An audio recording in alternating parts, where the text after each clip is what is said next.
Peri kecil yang rajin. Di sebuah rumah mungil, tinggallah kakak beradik Tommy dan Mary serta ayah dan nenek mereka. Setiap hari, Mary selalu berkata, "Aku ingin rumah kita kelihatan sebagus rumah orang lain." Dan Tommy selalu menjawab, "Aku juga ingin begitu." Tetapi mereka tidak pernah bekerja membersihkan rumah itu. Mereka tidak pernah mengatur perabotan, menyirami tanaman. Mereka juga tidak pernah membantu ayah dan nenek mereka yang sudah tua. Suatu hari, Mary berkata kepada neneknya, "Nek, mengapa rumah orang lain bisa tampak bagus dan rapi sepanjang waktu? Apa sebabnya?" "Itu karena Brownie tinggal di rumah-rumah yang rapi itu," kata nenek. Brownie melakukan apa saja agar rumah yang ditinggalinya kelihatan bagus. "Brownie itu apa, Nek?" tanya Tommy. Brownie adalah peri-peri kecil yang suka membantu apa saja. "Senang sekali jika ada Brownie di dalam rumah," jawab nenek. "Aku ingin kita punya satu Brownie," seru Mary. "Seperti apa mereka, Nek?" "Rupa mereka seperti gadis kecil," kata nenek. "Di mana kita harus mencari mereka, Nek?" tanya Mary lagi. "Tanya saja pada seorang kakek bijaksana yang tinggal dekat danau. Mungkin ia dapat memberitahukanmu," kata nenek. Mary kemudian pergi ke danau yang tidak terlalu jauh dari rumahnya. Ia akhirnya berjumpa dengan kakek bijaksana. "Kek," kata nenekku, "Brownie bekerja apa saja agar rumah kami bisa kelihatan bagus. Maukah kakek membantuku untuk menemukan satu Brownie saja, Kek?" "Boleh saja," kata kakek bijaksana. "Kamu harus pergi ke danau. Lalu putar tubuhmu 3 kali dan katakan ini. Putar saya dan balikan saya dan perlihatkan saya peri kecil. Saya melihat ke dalam air dan saya melihatnya." Nah, setelah syairmu selesai, lihatlah ke dalam air di danau. Kau akan melihat Brownie. Setelah mengucapkan terima kasih, Mary berlari ke pinggir danau dan memutar tubuhnya 3 kali. Sambil berbalik, ia mengucapkan syair tadi. "Putar saya dan balikan saya dan perlihatkan saya peri kecil. Saya melihat ke dalam air dan saya melihatnya." Tetapi ketika Mary melihat ke dalam air, ia hanya melihat bayangan dirinya sendiri. "Mungkin aku salah membaca syair," pikir Mary. Lalu mengulang syair tadi. Tetapi seperti tadi, ia hanya melihat bayangan dirinya di dalam air. "Aku rasa aku melakukan kesalahan lagi," kata Mary. "Setiap kali ku coba yang bisa kulihat hanya diriku sendiri." Mary akhirnya berlari kembali menjumpai kakek bijaksana. "Kek, ketika aku mencari Brownie, yang kutemukan hanya diriku sendiri." "Aku kan bukan Brownie, Kek," kata Mary. "Oh ya?" tanya kakek bijaksana. "Seperti apa Brownie yang kamu lihat itu?" "Ya, seperti gadis kecil, Kek," kata Mary. "Dan apa yang dilakukan oleh Brownie?" tanya si kakek. "Mereka membantu apa saja dan merawat rumah agar kelihatan indah," kata Mary. "Menurutmu, kau bisa melakukan semua pekerjaan Brownie itu?" tanya kakek bijaksana lagi. "Aku tidak ingin begitu, Kek," kata Mary. "Aku mencari Brownie untuk mengerjakan semuanya untukku." "Kau ingin seseorang melakukan pekerjaan untukmu, sementara kau sendiri tidak pernah melakukannya?" tanya kakek bijaksana kembali. "Kau ingin menjadi seorang gadis yang tidak pernah mengatur perabotan, gadis yang tidak pernah menyirami tanaman, gadis yang tidak pernah sama sekali membantu ayah dan nenek yang sudah sangat tua?" "Oh tidak, Kek," seru Mary. "Aku tidak sungguh-sungguh ingin seperti itu." "Baiklah, aku ingin mencoba menjadi Brownie, Kek." Mary lalu segera pulang sambil tak lupa berterima kasih pada kakek bijaksana. Ketika tahu Mary ingin mencoba menjadi Brownie, Tommy juga ingin melakukan hal yang sama. "Kita bisa kembali menjadi Tommy dan Mary lagi jika bosan menjadi Brownie," kata Tommy. Maksud Tommy, jika mereka malas bekerja, mereka bisa saja membiarkan rumah mereka berantakan lagi seperti dulu. Tetapi ternyata menjadi Brownie adalah hal yang menyenangkan. Setiap pagi, kedua anak itu bangun di saat ayah dan nenek mereka masih tidur. Mereka melakukan semua pekerjaan rumah. Selama beberapa waktu, ayah dan nenek mengira Brownie lah yang telah membersihkan rumah mereka. Tetapi suatu pagi mereka mendapati anak-anak itu tertawa ceria di saat bekerja. "Apa ini?" seru ayah. Nenek hanya tertawa dan tertawa. Setelah melihat kedua cucunya, nenek mengerti. "Betapa menyenangkan jika ada brownie di dalam rumah," kata nenek. Almira, si peri penjaga hutan. Alkisah, pada suatu ketika, hiduplah seorang peri mungil bernama Almira yang tinggal di tepi hutan bersama ibundanya.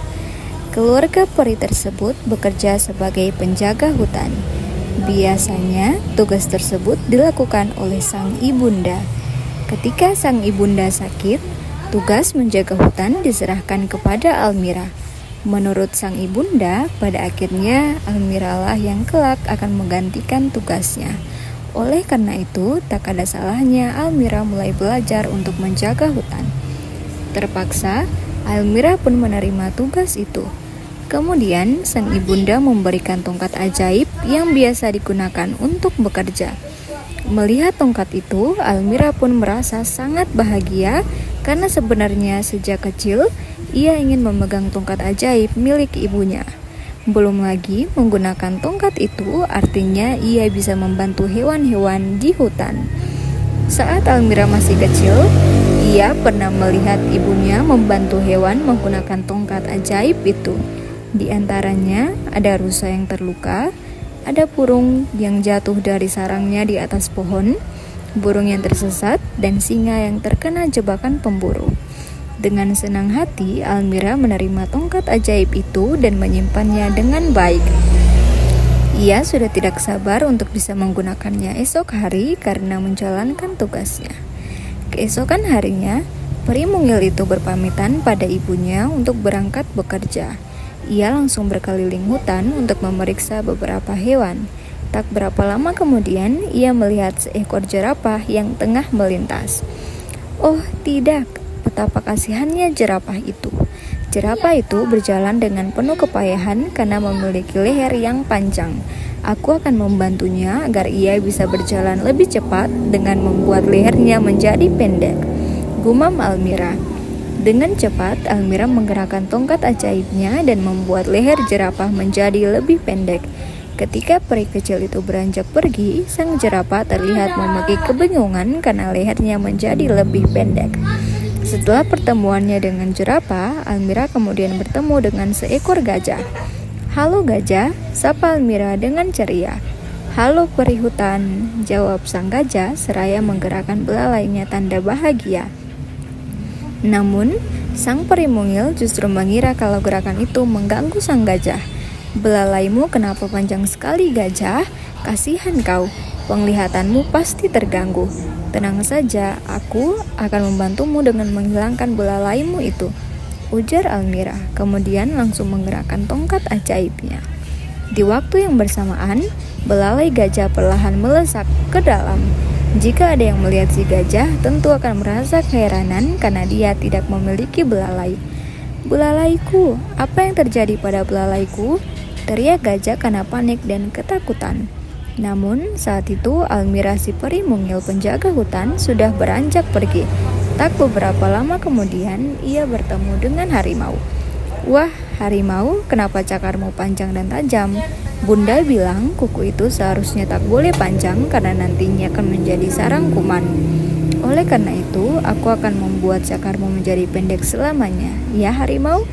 tanya Almira tanpa banyak berbasa-basi ketika berpapasan dengan hewan buas itu. Kemudian dengan satu hentakan tongkat ajaibnya, kuku harimau betul-betul menjadi pendek. Belum sempat sang harimau merespon terkejut, sang peri mungil sudah beranjak pergi menjauh. Tak berapa lama, Almira sang peri mungil penjaga hutan mendengar suara ibundanya memanggil. Sebagai putri yang penurut, ia pun langsung beranjak pulang. Betapa terkejutnya ketika Almira mendapati ibundanya sudah berkacak pinggang di depan rumah. Meskipun sempat takut kalau ia sudah berbuat salah, Almira tetap memberanikan diri menemui ibunda kesayangannya itu. Bunda mendengar laporan dari jerapah, gajah, dan harimau. Mereka bilang selama 1 hari ini kau telah berbuat usil kepada mereka.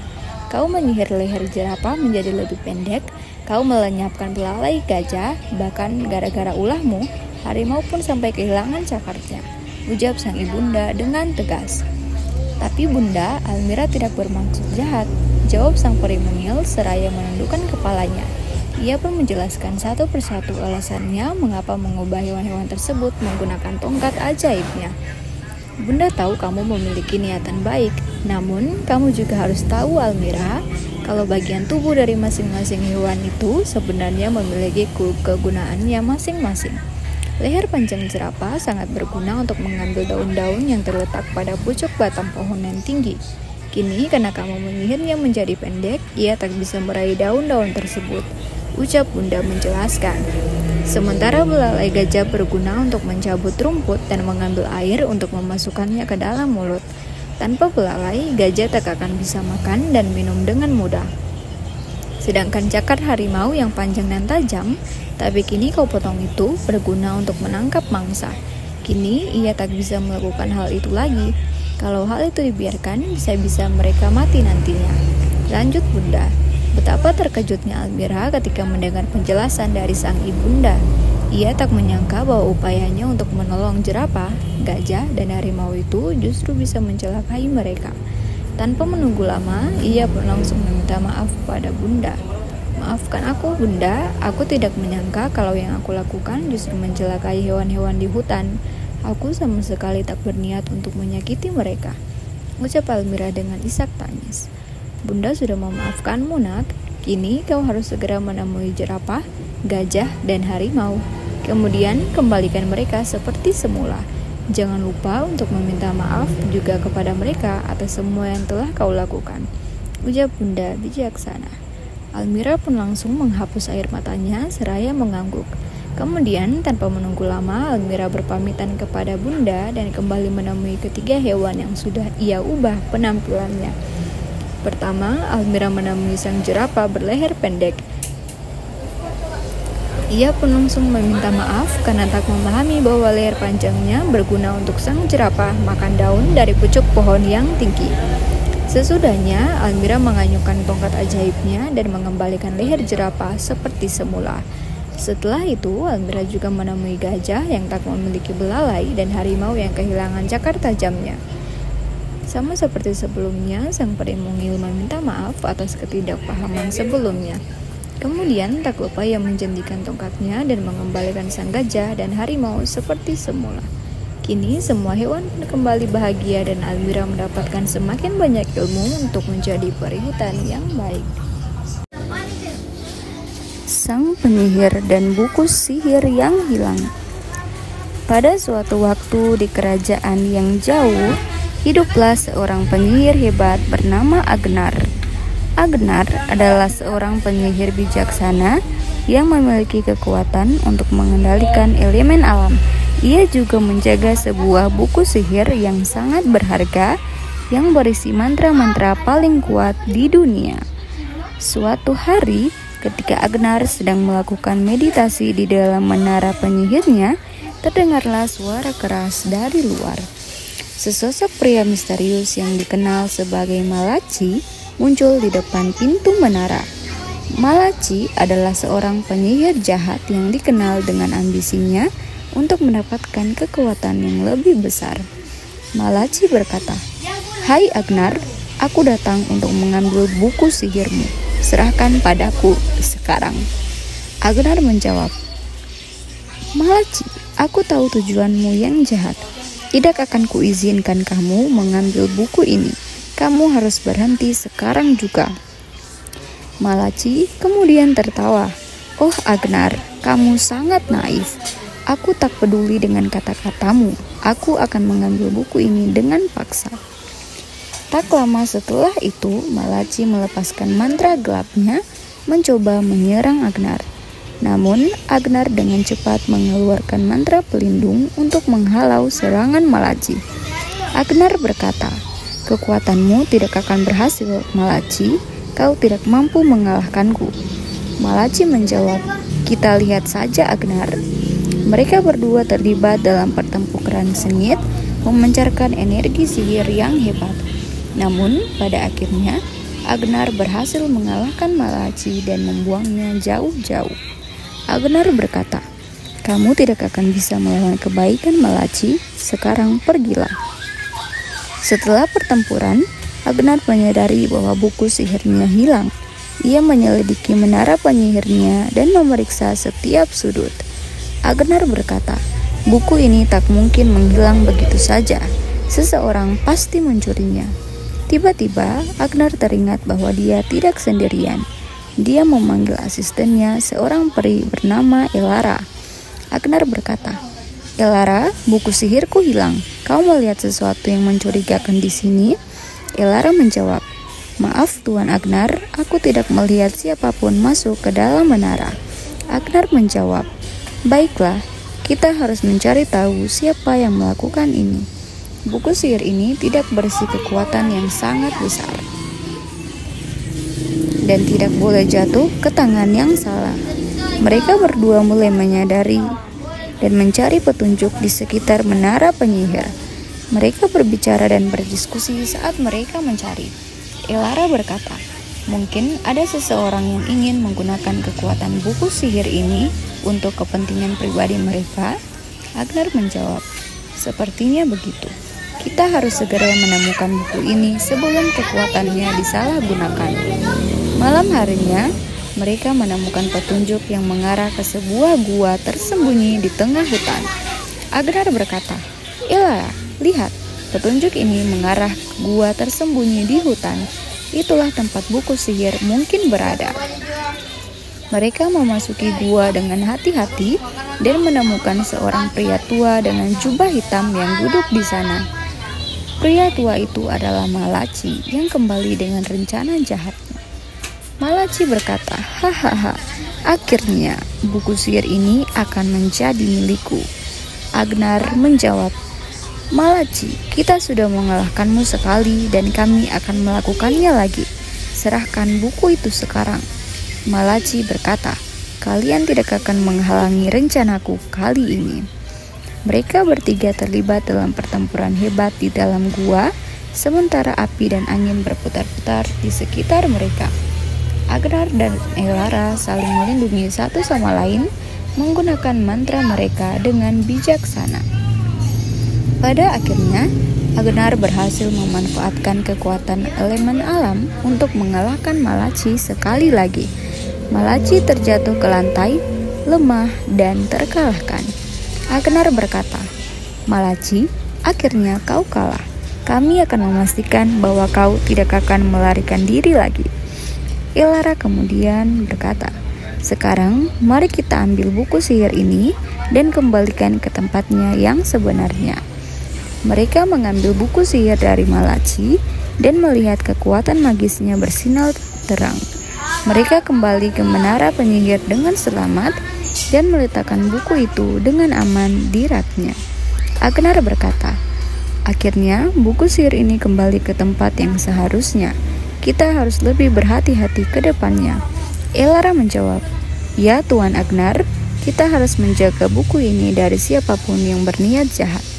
Dengan demikian, Agnar dan Elara mengakhiri petualangan mereka dan menjaga buku sihir dengan bijaksana, memastikan bahwa kekuatannya hanya digunakan untuk tujuan yang baik. Sang pohon ajaib dan penjaga hutan. Dahulu kala, di tengah hutan yang rimbun dan penuh misteri, terdapat sebuah pohon besar yang disebut Sang Pohon Ajaib. Pohon ini memiliki kekuatan magis yang menjaga keseimbangan dan keharmonisan seluruh hutan.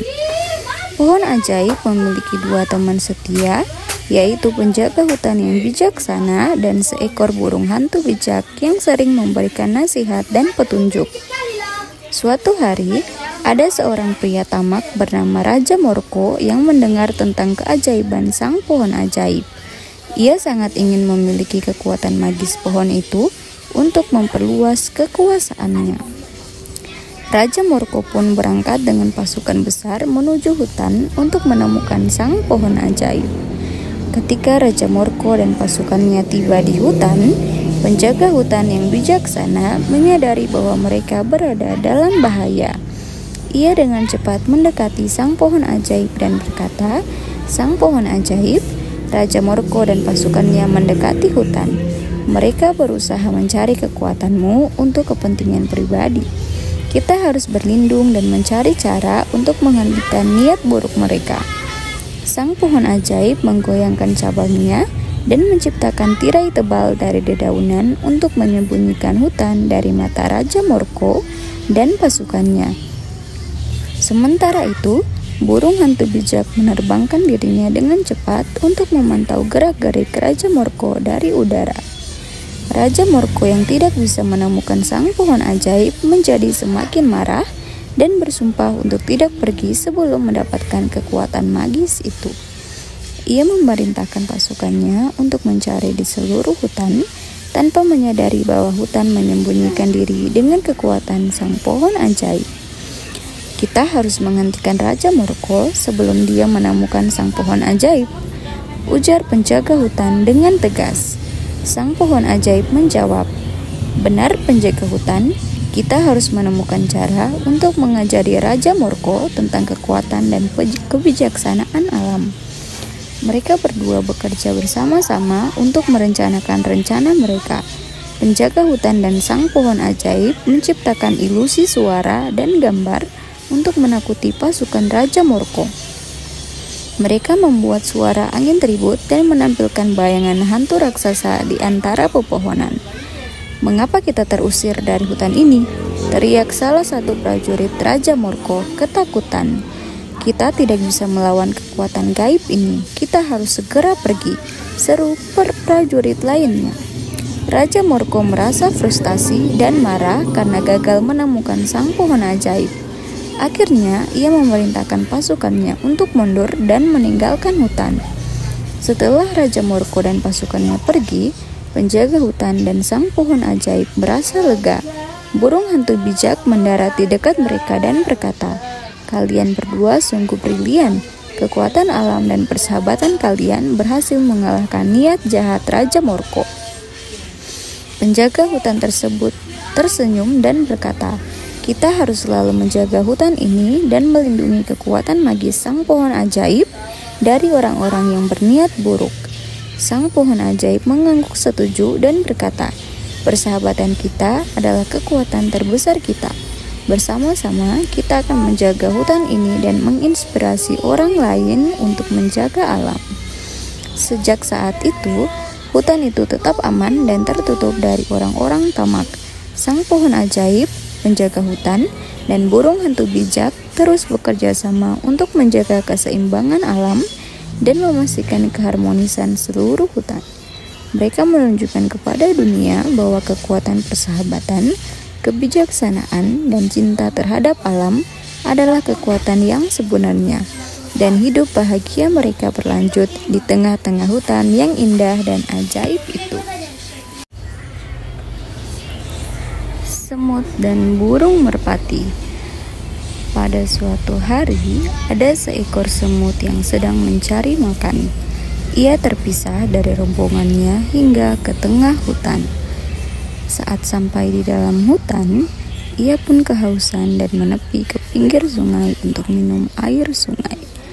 Saking hausnya, ia mencondongkan tubuh ke arah sungai terlalu dalam hingga akhirnya ia tergelincir dan tercebur ke dalam sungai. Semut terus berteriak untuk meminta pertolongan. Ia berharap ada hewan di dalam hutan yang mendengar teriakannya.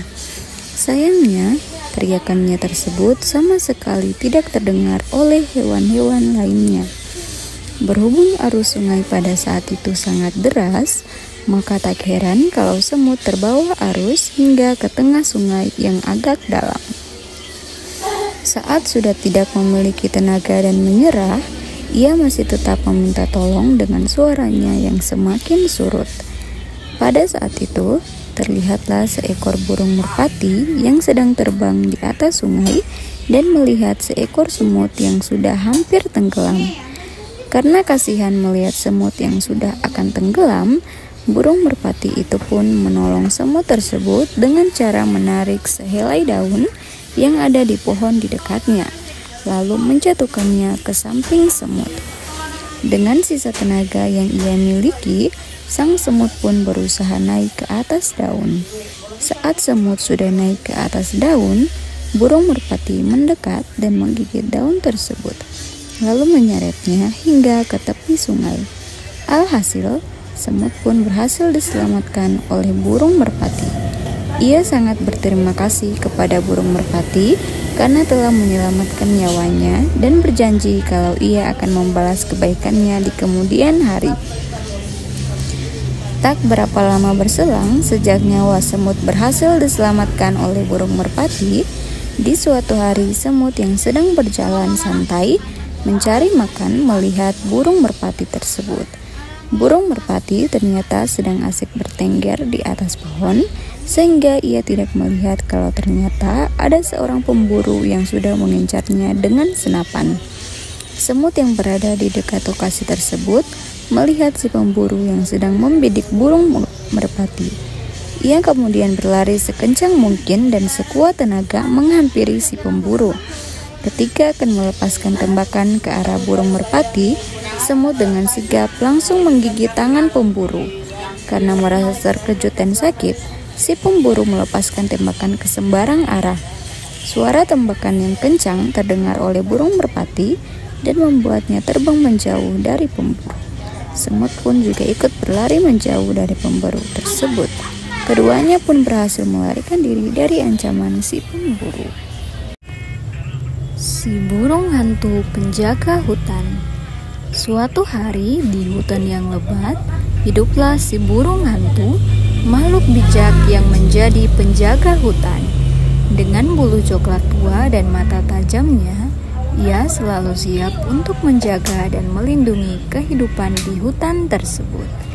Setiap malam, si burung hantu terbang ke puncak pohon tertinggi. Dari sana, ia bisa melihat seluruh hutan dengan jelas. Ia mengawasi segala sesuatu, mulai dari pohon-pohon yang tinggi hingga binatang-binatang kecil yang berlarian di bawahnya. Suatu hari, ketenangan hutan itu terganggu oleh suara gemuruh dan gedoran yang datang dari dalam. Si burung hantu segera terbang mendekati suara itu dan menemukan seekor kelinci yang terjebak dalam jerat pemburu. Si burung hantu berkata, "Hei kelinci, tenanglah, aku akan membantumu." Jawab kelinci, "Oh, terima kasih si burung hantu, aku tidak tahu bagaimana bisa terperangkap di sini." Si burung hantu dengan hati-hati membuka jerat yang mengikat kelinci tersebut, membebaskannya dari bahaya. Setelah itu, mereka berdua duduk di bawah pohon yang rindang. Sang kelinci berkata, "Terima kasih atas bantuanmu, si burung hantu. Kamu benar-benar penjaga yang hebat." Lalu si burung hantu pun menjawab, "Tidak ada yang perlu berterima kasih. Tugas saya adalah menjaga keamanan hutan ini dan melindungi semua makhluk yang hidup di dalamnya." Kelinci itu menjawab, "Tapi bagaimana kamu bisa menjaga seluruh hutan ini sendirian, si burung hantu?" Lantas si burung hantu tersenyum dan menjawab, "Meski aku sendirian, aku selalu berusaha untuk menjadi mata dan telinga bagi hutan ini. Aku memperhatikan tanda-tanda bahaya, memberikan peringatan jika ada ancaman, dan membantu ketika ada makhluk yang membutuhkan pertolongan." Kelinci itu menatap dengan terkesima. "Wah, kamu sungguh hebat. Aku beruntung sekali bisa bertemu denganmu." Si burung itu menjawab, "Kita semua memiliki peran penting dalam menjaga keharmonisan hutan ini. Kamu juga bisa membantu kelinci. Jaga kebersihanmu, hargai makhluk lain, dan jangan merusak lingkungan." Kelinci itu mengangguk. "Tentu si burung hantu, aku akan melakukannya. Aku ingin menjadi penjaga hutan seperti kamu." Si burung hantu lantas tersenyum bangga. Ia tahu bahwa kelinci itu sudah mengerti pentingnya menjaga hutan dan lingkungannya. Mereka berpisah dengan janji untuk saling menjaga dan melindungi hutan yang mereka cintai. Si burung hantu terbang kembali ke pos penjaganya di puncak pohon. Dengan mata yang waspada dan hati yang penuh kasih, ia melanjutkan tugasnya sebagai penjaga hutan yang bijaksana. Sejak saat itu, cerita si burung hantu penjaga hutan terdengar di seluruh hutan. Makhluk-makhluk di sana belajar untuk saling menghormati dan menjaga keharmonisan alam. Bersama-sama mereka menjadikan hutan itu tempat yang aman dan indah untuk hidup. Si ikan kecil yang terlalu penasaran.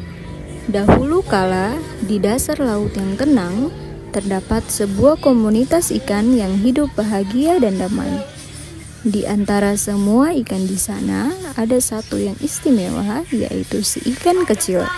Ikan ini memiliki warna biru cerah yang mempesona dan mata bulat yang selalu penuh dengan rasa ingin tahu.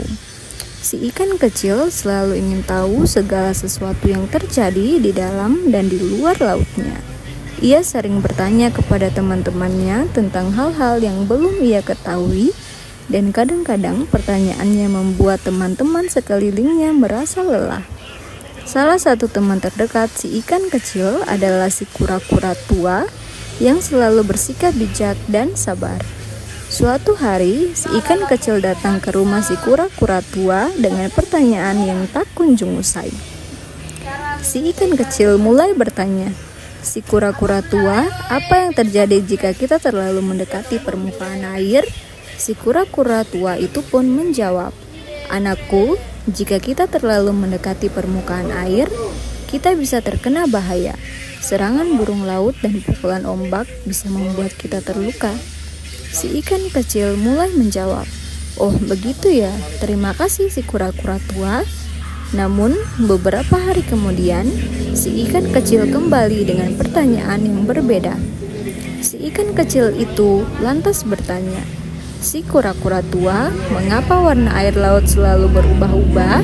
Si kura-kura tua itu pun menjawab, "Anakku, warna air laut dapat berubah karena banyak faktor, seperti cuaca, sinar matahari, dan jenis tanah di dasar laut." Si ikan kecil mulai mengangguk. "Terima kasih atas penjelasannya, si kura-kura tua." Walaupun mendapat jawaban dari si kura-kura tua, si ikan kecil tidak pernah puas. Ia selalu ingin tahu lebih banyak lagi. Suatu hari, ia bertemu dengan si lumba-lumba cerdas yang dikenal sebagai hewan laut yang paling cerdas. Si ikan kecil itu mulai berbicara, "Hei si lumba-lumba cerdas, tolong jelaskan mengapa ikan terbang bisa meloncat begitu tinggi di atas air?" Si lumba-lumba cerdas mulai menjawab, "Ikan terbang meloncat di atas air karena mereka ingin mencari makanan dan menghindari pemangsa di dalam laut. Mereka menggunakan kecepatan dan kekuatan mereka untuk melesat di atas air." Si ikan kecil menjawab, "Terima kasih si lumba-lumba cerdas." Namun, si ikan kecil masih belum puas. Ia terus mencari jawaban untuk pertanyaan-pertanyaannya yang tak berujung. Suatu hari, ketika ia berenang sendirian di dekat permukaan air, ia melihat bayangan besar di atasnya. Tiba-tiba, sebuah cakar besar muncul dan menangkapnya. Si ikan kecil mulai ketakutan. "Tolong, tolong, apa yang terjadi?" Ternyata itu adalah cakar seekor burung laut yang mencoba mencari makanan di atas permukaan air. Ia berusaha melawan tetapi tidak mampu melawan tenaga burung itu. Burung laut mulai berbicara, "Kamu terlalu penasaran, ikan kecil. Kini kamu akan menjadi makanan saya." Si kura-kura tua dan si lumba-lumba cerdas datang tepat pada waktunya untuk menyelamatkan si ikan kecil. Mereka bekerja sama untuk mengusir burung laut tersebut dan menyelamatkan teman mereka. Si kura-kura tua berkata, "Anakku, inilah sebabnya mengapa kita harus waspada dan tidak terlalu penasaran. Kita harus belajar dari pengalaman ini." Si ikan kecil mulai menjawab, "Anda benar, si kura-kura tua. Terima kasih, Anda telah menyelamatkan saya." Setelah pengalaman itu, si ikan kecil akhirnya mengerti bahwa rasa ingin tahu yang berlebihan bisa membahayakan. Ia belajar untuk lebih bijak dalam mencari pengetahuan dan selalu mendengarkan nasihat teman-temannya yang lebih berpengalaman. Ia merasa bersyukur memiliki teman-teman seperti si kura-kura tua dan si lumba-lumba cerdas yang selalu ada untuk membantunya dalam menghadapi bahaya dan memahami alam laut yang luas. Si ikan kecil menjadi lebih bijak dan berhati-hati dan petualangannya, dan komunitas bawah lautnya menjadi lebih damai dan harmonis. Ia menyadari bahwa ada saat-saat ketika kita harus menghargai kebijaksanaan orang lain dan menghindari bahaya yang tidak perlu. Dengan pengalaman yang ia dapatkan, si ikan kecil tumbuh menjadi ikan yang lebih bijak dan mendapat penghargaan dari teman-temannya.